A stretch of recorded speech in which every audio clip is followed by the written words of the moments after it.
এয়া কি বনাইছোঁ জানেনে? জিলিমিলি পালেং বগৰী টেঙাৰ লগত মচুৰ দালি দি বনাইছোঁ। এয়া বাৰীতে হৈ থকা দোন মই আজি দোন বনকেইডাল আনিলোঁ, ভোক বঢ়ায় আৰু খাবলৈও খুব ভাল লাগে। কমকৈ তেল দি অকণমান ভাজি লৈছোঁ এয়া দোন বন। আৰু এয়া বিলাহী পিটিকা, পোৰা বিলাহী আৰু মাছৰ বিলাহীৰ জোল, আৰু এয়া পালেং আৰু বগৰী মচুৰ দালি আৰু লগত জিলিমিলি। মই আকৌ ফিছা আৰু মাছৰ মাথা খাই খুব ভাল পাওঁ, মাছৰ মাথা এটুকুৰাও ল'ম।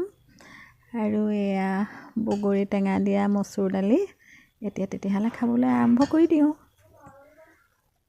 মই এনেকৈ খাই খুব ভাল পাওঁ, টেঙা জোল।